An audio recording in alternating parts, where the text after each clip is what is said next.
It's gonna take long. All right. Yo, what's going on, family? It's your boy Eddie, and welcome to a brand new episode of If I'm Being Real. I have a lovely friend with me, special guest today. Her name is Jhuly. She is a multifaceted gangster. So I'll let her introduce herself. Hi, my name's Jhuly. I am a real estate investor slash, I don't know any slashes, honestly. I'm just a real estate investor at this point right now. My own Prosper Investments, which is an investment company. Yeah, And I'm so honored to be here. Thank you so much for having me. for sure. You're welcome. So you forgot to leave out the part that you just got into real estate investing. Yes, I literally sound like a pro. I'm so sorry. I'm not like a pro like that yet, but still learning process. So just started off, and it's been a crazy journey, but learning every day. Yeah, and do you want to explain exactly what you did before that? Because So I was always involved in real estate just because my mom was a real estate agent. She has been like since I literally could remember. But I never actually I never really just spiked interest in it until I just graduated high school, and then I graduated college, and I just got into it. But I kind of just wanted to challenge myself because I've always been the type of person that just went for it, and I always wanted to challenge myself and tell myself like, oh, I can do this. So with my mom, she's always been there and just trying to help me. So she told me, I can help you get into this. So let's just do it. And it was just literally a leap of faith that I took, and it worked out. Mm-hmm. So, but wait, you just graduated college? Yes, in December. What did you major in? Neuroscience. Oh my gosh. So you were going to be a whole brain surgeon basically? So I still have a goal of, getting my own treatment center for kids. It's what I've always wanted to do. And that's why I decided to get into real estate, because I needed to get into commercial real estate so I could buy a building too. So it was kind of like a thing that I decided to go into so I could get there somehow. It's just like baby steps that I had to take, because it's an industry that it's not really easy for you to get into so much. So I just had to find my way around it, kind of thing. Cool. All right. It's admirable. So like starting real estate, like coming from being the outsider, what hurdles do you find yourself like facing? Definitely feeling like you don't know what you're doing most of the time. And just feeling like people just know more than you. So you always don't feel confident in what you're doing. And also being a woman in real estate is also hard. But it just got really hard for me at the point where I just had to begin being that person just on my own, because I really didn't have anyone around me that was in real estate investing. I didn't know anybody that was in real estate investing. So I started getting involved in like groups with real estate. I started showing up to meetings by myself, and just trying to learn a little bit about it. But it was really hard because I've always felt like I was the person in the room that didn't know so much or was not knowledgeable enough. And that definitely hurt me a little bit along the way. But Although you studied neuroscience, so yeah, you're smarter than everybody there, but okay, we'll just go with that. With neuroscience, I just kind of I learned how to read people really easily. You learn how to finesse? Yeah, I guess you could say that. All right, finesse game strong. I can read people pretty easily, and myself as well. So it was really easy for me to find out why I was acting the way I was acting. Also helped me overcome my fear of getting into real estate. Yeah. It also helped me as well with that. So dope. So obviously women in real estate, it's more of it's kind of gender specific. A lot of men kind of control that industry, I guess. Yeah. But now women are on the rise because it's female power in these days. So yep. As a woman and seeing other women, how do you feel like you can make yourself different?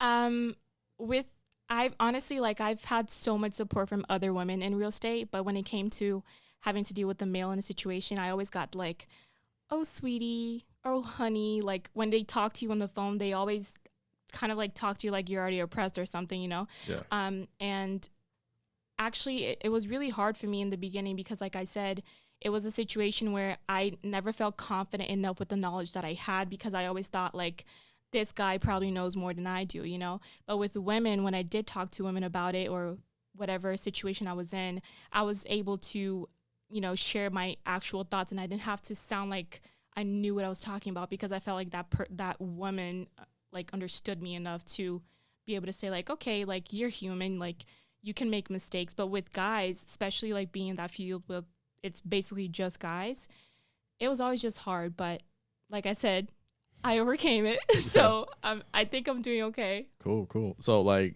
how do people react? Because obviously, let's just talk about this, because I know you're a little shy here.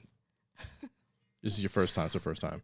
What you obviously have made deals. Yeah. So you're in here, like you're a seasoned vet a little bit. Yeah. On the low a little bit. We'll be modest about it.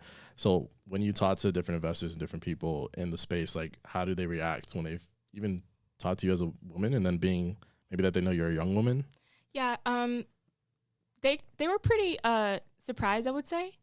But when they asked me like, oh, how did you get into this? Like, how did you spike an interest? And then the fact that I was raised by an independent woman already, and the fact that I was raised by somebody that was in the field, it was something that was like, oh, now I know why. I was like, that's why you're so driven. That's why this and that. So it was just a situation that people would just try to make sense of it. And like I said, like I'm always somebody that I was never scared to like take risks and go after it. But I've been in rooms where I was sitting down, it was just me as a woman and everybody else was a guy, and they would look at me like sideways, like, what is she doing here? Like, what is she doing? Like, is she joking, or is this a joke?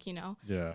But I gained like respect from a lot of men in the industry, so I'm really happy about that. Not that I would need that, but it definitely does help for you to even do your job better, to be honest. Yeah, for sure.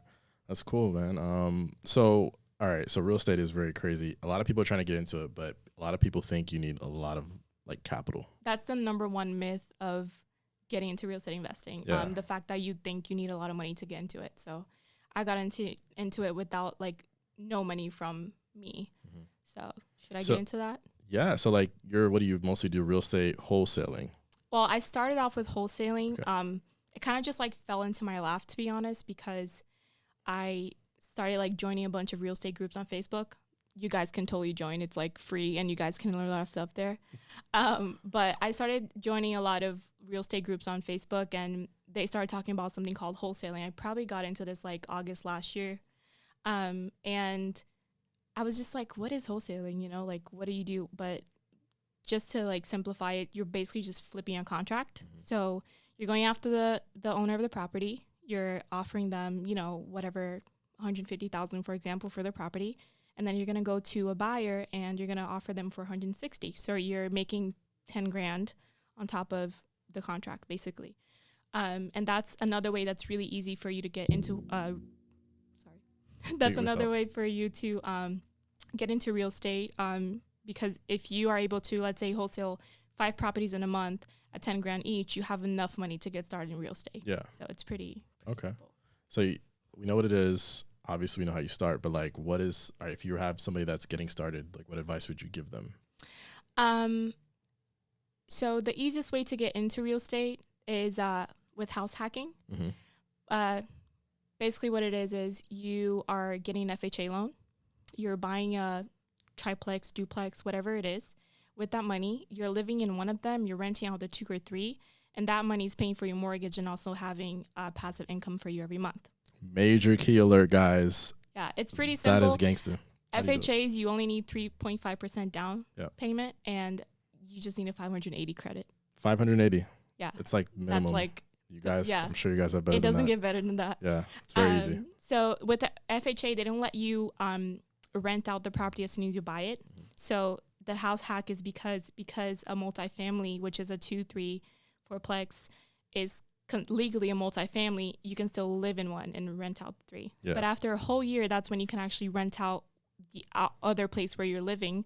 So you can move out, rent all the 3 or 4 places, and you can refinance that property, get some equity out of it, and then you can buy another one and do the same thing over and over again. Whole lot of money to be made. Yep. That's crazy. All right, so real estate investing. This is like it's where the money's at. So you were working on a deal. That I did in Fort Pierce, Florida. Yeah. Yeah, so I bought that property beginning of February for $198,000. I paid a wholesaler $15,000 for it. Mm-hmm. So he was able to make his assignment fee on it. He brought me the property the same way that I just explained. He flipped a contract to me, bought it for 198, spent around, I want to say 38 grand on it, and then I sold it for 305. Okay. Wow, you made a lot of money. Yeah, I made good money. Made big money. Yeah. So the buying and flipping, and then the whole like, so you buy and hold, or like you buy and you like renovate. It has like an acronym, right? Like BRR or something. I don't know. It's called the BRR method. BRR method, yeah. It's a buy, rehab, rent, refinance, and repeat. Yeah, there you go. So basically, do you subscribe to that? Is that like your formula? Is that the sauce? Is that the secret sauce? Yeah. Okay. Basically, yeah, that's what it stands for. But people usually the way that they do that is because they want to keep properties. Because there's a 1031 exchange that you have to do when you're flipping properties.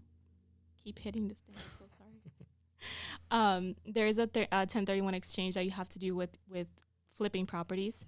Mm-hmm. So let's say that I made 50 grand on this property. I'm gonna have to roll that money into another investment, so I don't have to pay taxes on it at the end of the year. It's called a 1031 exchange. Mm-hmm. With buy and hold, you don't have to do that. If you're buying a property and you're just renting it out, you don't have to worry about taxes that much, and it's better to have more doors with passive income coming in every month than having to deal with the headache of always having to flip a property, for example. Yeah, cool. This is I'm learning, man. I don't even know. This is like, this girl's a seasoned vet over here. She's schooling all of us. So like Airbnbs is a thing now, and I know that it's Airbnb itself, the company runs and they own no property. Yep. And they're a $1 billion company essentially. They have a lot of fees. They have a lot of fees. Yep.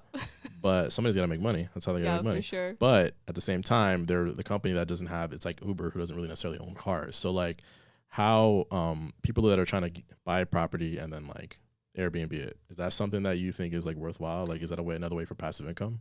I actually like that idea better than just having one tenant in place.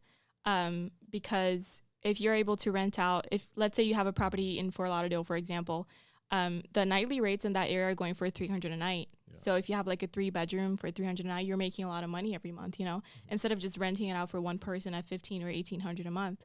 So you actually make way more money. And Airbnb has a $1 million liability policy, which also protects your property as well. So if I ever did get into buying and holding, I would definitely go through the Airbnb route just because you make more money. So yeah, that's just point blank. So would you say that if somebody's trying to get into real estate in general and they're saying, all right, what's going to give me more bang for my buck? What am I going to get the most profits from? Out of all those things, what would you say is the most? Honestly, it depends on what you have more patience to deal with. Okay, yeah.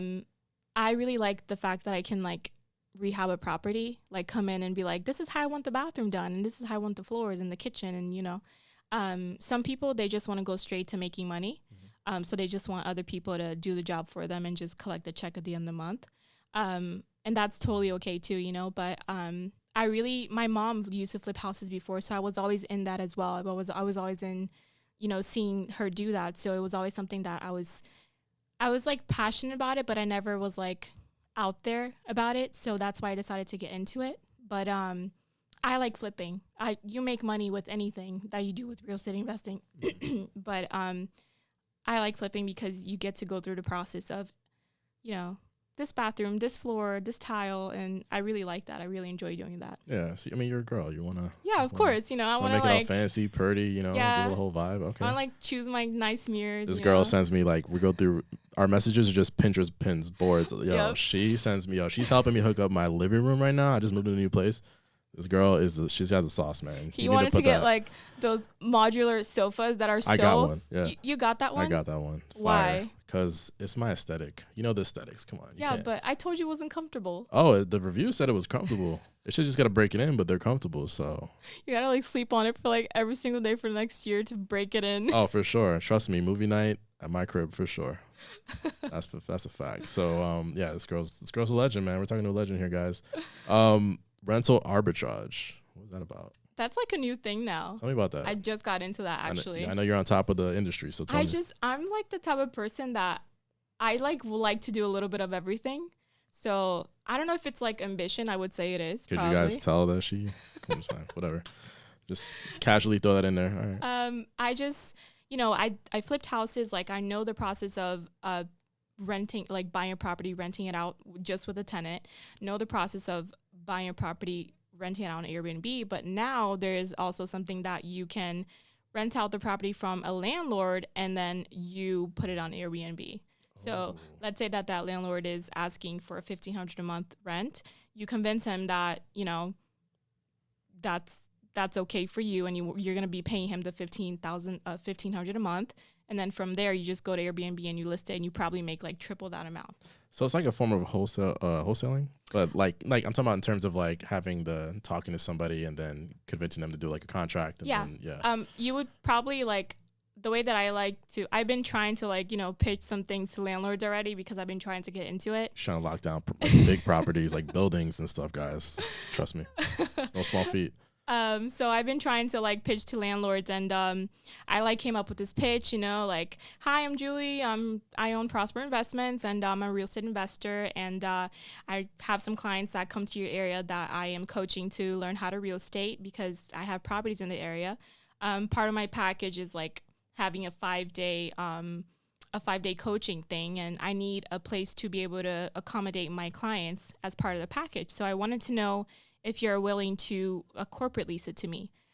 So if the landlord agrees to it or not, if he doesn't, I always just try to offer third-party insurance or anything else. Or sometimes it even comes out to you still making profit if you even offer him 10% of what you make or whatever, Mm-hmm. So it's a really good business for you to get into.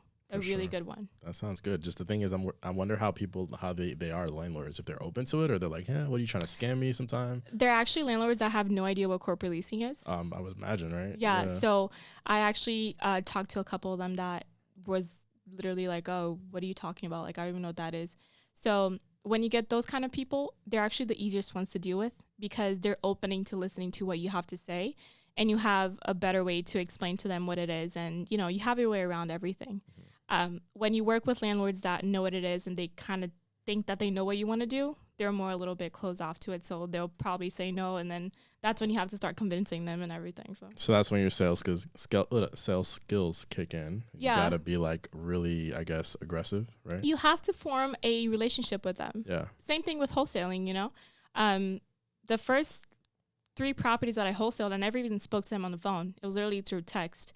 But the first person that I ever called to get a contract through the phone, that person sold their property for me in that conversation on the phone because they feel I don't know, it just gets more personal, when you're talking on the phone with them. So I don't know, it's just they feel like you're human and they want to work things out with you, Yeah. I mean, you're texting. I mean, who knows? You might have been talking to Bill Gates' son who probably goes to Rolling Loud on his, free time, flies a private jet. Yeah, you so never know. He was like, yo, I don't want to talk on the phone. I'm texting. I'm a millennial. I'm not even a millennial, whatever there is, Generation Z. Gen Zer, because I'm a millennial still. So you are? I'm going to hold on to that. Yeah. I'm not that old, guys. Come on. I'm not that old. What year are you? I'm 88. You're 88? I was born in 88. Yeah, I'm old, man. No. I'm not old. I literally thought he was 23 or 24 or something. Are you crazy? I'm not crazy. 23. I'll take that as a compliment, man, because I got some grades right here, guys. But we're going to talk about that. That is a compliment. That's what I say. I'll take it as a compliment. Yeah, for sure. Awesome. I think I'm a Gen Z then, right? I'm 96. Yeah, you're my sister's age. Woo. My sister, yeah. You're my sister. Yeah? Yeah, sister. So am I Gen Z? Oscar, you know about that? What is that? Do you have any kind of knowledge? Are you Google? Can you figure out what that is? Can you hit the Google, please, man? I think the last cut for millennials is 94, which was the year that I was born. Okay. So 94 is The Gen Z. Why did he kind of say that with some shade? That was shade. He was just yo, that was you don't have the sauce like that. Yeah, I felt that shade. He's salty. It's all good. He's trying to do better this time from the last experience you guys had. All right. Well, so what? Okay, we talked about rental arbitrage. That's a new wave. Just bare bones. What do people have to have in order to start with rental arbitrage? No, with all overall real estate investing, wholesaling. What do you recommend them? Do you recommend them to go to YouTube University? Do you recommend them to go get a real estate license to know the lingo? What do you? Yeah, you would have to have a little bit of all of it. I went to YouTube. I went to actual meetings at Marriott in Boynton Beach. They hold a lot of real estate meetings there and stuff. I learned a lot there as well. YouTube, Google, Bigger Pockets. love that website. They teach you, they have a podcast as well. Like they teach you a lot about wholesaling and all that stuff. Real estate. There's a lot of information out there, you know, and there are people that are literally charging like 10,000 a month, 5,000 a month to teach you how to real estate invest. And I honestly, I think that's kind of crazy, because this is free information that's out there. Even TikTok is teaching people how to wholesale. You know? I know. You send me TikToks all the time. Oh, that's why you gotta put that on blast like that? What's wrong with that? Is there anything wrong with TikTok? It's the vibe now. Come on. That's a good thing. That's a plus. I actually learned a lot on TikTok as well with wholesaling, you know, after I got into it, rental arbitrage as well. So I think that the easiest way for you to get into it is you just need, honestly, like to just talk about it wherever you are. At the doctor, at the dentist. I've literally met with people in places that like I knew a friend of a friend that was there, and they asked me like, oh, what do you do? And I wasn't even doing anything yet, but I was like, I'm in real estate, you know? Yeah. And they were just like, cool. Like, are you flipping houses? Like, and I'm like, no, I'm wholesaling. I didn't even wholesale like one property at the time, but I was like, yeah, I'm wholesaling, you know? That's game strong. Okay. So, fake it till you make it. Fake it till you make it. So he was like, oh my God, that's so cool, you know? So, I ended up getting really close to this person, and, you know, I was helping him as well, like start with wholesaling. And I don't mind helping people, you know? And he was able to close a lot of deals as well, you know, and he closed the deal before even I did. Wow. So that's when I was like, I got to close the deal now. Yeah. It's like, I just taught him how to do it, you know? Yeah. But yeah, there's a lot of ways for you to get into it. You just like, there's a lot of information on the internet. Like, don't go paying people to, you know, 10 grand. That's a lot of money. It's a lot of money. That's most people don't have that in their bank account. Exactly. Not even their savings or their 401k. So trust me, I know. Not me, but I know some people that don't spend their money right. We see them on social media, guys. No shade. Yep. No shade. No shade given. So tell me about Prosper Investments. We didn't even talk about the bread and butter. This is why we're here. How did you get started? Why did you get started? Not because you wanted to be a millionaire. No. Why did you get started? I had to like think about this one because I literally like opened up the company. Like I went on sunbiz.org and opened it up because I was about, like I had the property to buy, the one that I just flipped. And I was like, I don't have a company to put it under. And I was like, I have to come up with something, you know? So I was talking to my friend about it, and he was like, you know, I was pitching some ideas to him, and he pitched them back. And I was like, I really like the word prosper, but, you know, I don't know, like, what to do with it. And he's like, yeah, Prosper Investments Corp. Like, that's pretty cool. It literally, like, just came out of nowhere.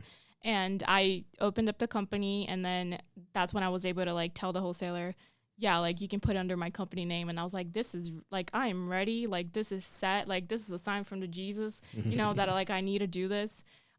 So it was a blessing in disguise for me because I had just graduated college with a neuroscience degree. Neuroscience. So I was like, I really don't know what to do at this point, but I have to do something to make myself money, you know, because I have to like think about my future and think about like my kids and what I'm, you know, I want them to inherit like land and properties, you know, not shoes and bags. Yeah. So I was like, I actually want to do something for myself, you know, so that's why I was like, let me go ahead and try to do something. So it came out of nowhere, but once I started flipping that property, I started getting into other things. I started wholesaling more in the process of waiting for the property to get done, you know, with the contractors and everything. So I just like completely developed my whole focus to it. And it was honestly like amazing. I literally like, that's my company now. It's like my baby, you know. 24 years old. Yeah, I'm about to be 25. Unbelievable. How many CEOs you know at 24 years old that actually are like legit CEOs? Come on. Stop sleeping, guys. This girl is good, man. She's good. That's amazing. That's actually so admirable. So like running a business, obviously you're like doing it by yourself mostly. Yeah. Obviously it's a little easier because it's like a real estate business. I feel like you can manage it better than like a creative business or something like that. Yeah. Do you ever experience like hardcore burnout? Do you ever, how does the mental health aspect jump into the real, like you being a new in real estate? There's honestly, like to be 100% transparent, I had a lot of moments that I thought like, am I doing this right? Or like, you know, should I be doing this a different way? Or is this good enough? Will I ever get somewhere with this? You know, I'm pretty good at time management. I'm pretty good at trying to manage everything and just try to understand what I'm doing. But the only thing that that I said that I basically struggle with is that I always want to do so much at once because of that like ambition that I have. So sometimes that I can stumble like upon a lot of things at once, and I can get frustrated with it, but I've been trying to, wake up every day and just try to like set up a list of things to do. And, I got a Google Calendar. Okay. So Schedule. I'm like She putting had, in she had a everything. personal assistant, guys, but all right, she could act modest right now. It's fine. I do not have a personal assistant. Okay, that's not what you told me before we got on here, but all right, that's cap. He's lying on his podcast. I don't lie, guys. You know this. Come on. But yeah, it's just honestly, like when I got into the industry, it's really hectic. It is a really hectic industry just because everything is, it's time period, and my contracts close in like 10, 15 days. I sold the property that I flipped in 8 days. Wow. So the market's really hot right now as well. Yeah. But it was something that I had to go after everything by myself. I have to, and then there's fees every year that you have to pay, and like everything just starts, it's a lot. It's a lot. Yeah. It's not that bad. You guys can do it. It's just yeah, you right can do now, it. The If market's I can hot do right it, now. you can do it. Yeah, if she can do it, I mean, well, hold on. She has a neuroscience degree. You guys That can do it. means We're gonna be nothing. positive, but she's got a one up on you guys. Come on, just a little bit. She's a little good. All right, so I'm gonna do something new because you're actually my first guest. You're like I've been doing podcasts by myself so far. I'm getting on the road.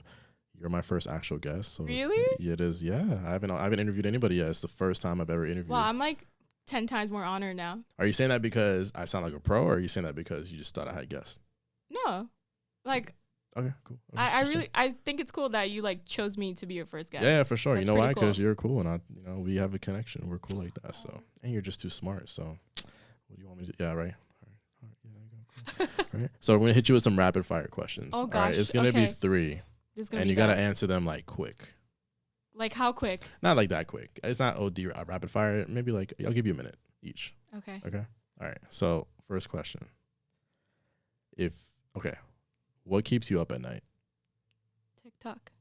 Damn, social media addiction. Did you guys hear my last podcast? If you didn't listen to it, what? You know this. I send you things at like 3 a.m. Yeah, I know that. I don't even know how to use TikTok right now. I still don't know how to use it. I'm trying to find the DM button. I'm looking to get to Instagram, and it's because this girl's sending me things. I go in the feed and I see like your follows. I'm like, where's the DMs at? This girl sends me, she's gonna get me schooled on TikTok. He for texts sure. me. He's like, "Girl, do you not go to sleep?" And I'm like, "No, I'm working." She has insomnia. Like, Yeah, really bad actually. yeah. So that's what keeps you up. Insomnia. Yeah, probably yeah.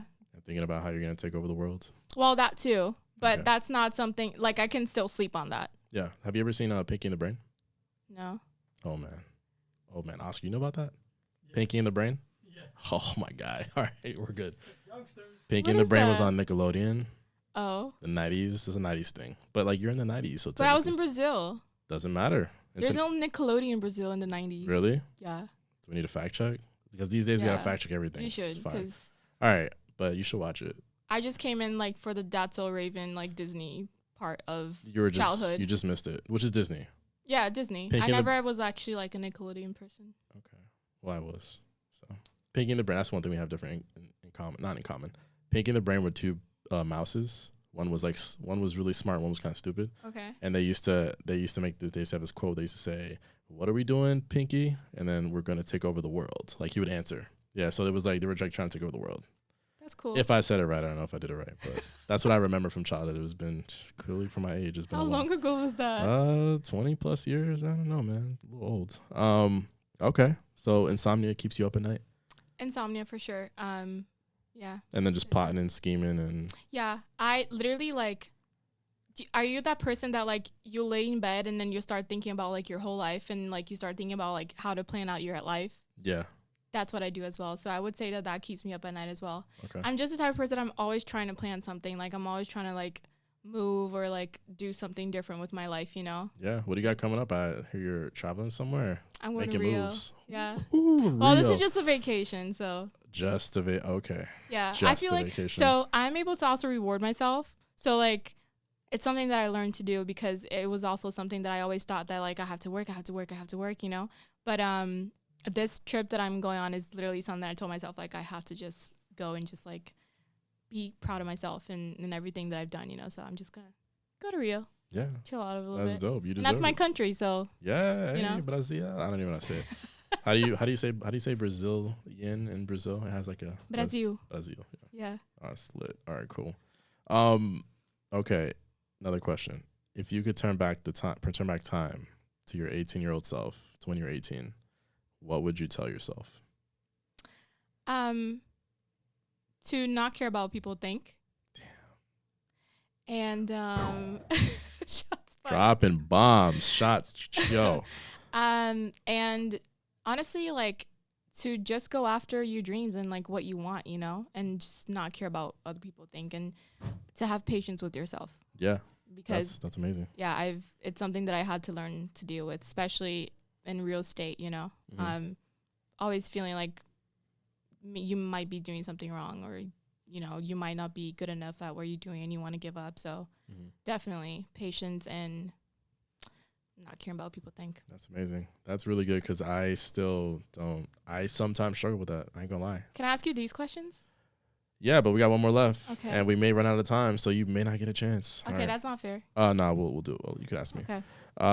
Last question. If you could have dinner with 3 people, dead or alive, who would they be and why? You can just say who would they be. Make it quick. Gary Vee, honestly. Okay. Yeah. Because he got a lot of wisdom. He does. He's really intense. So I wanted to like show up to one of his, you know, things that he does and just like raise my hand and ask a question and have him like slap me in the face with words. Get cussed out or something like that. Yeah. And then it go viral. Yeah, that's like reality check right there. I think I would love to, just have like an opportunity.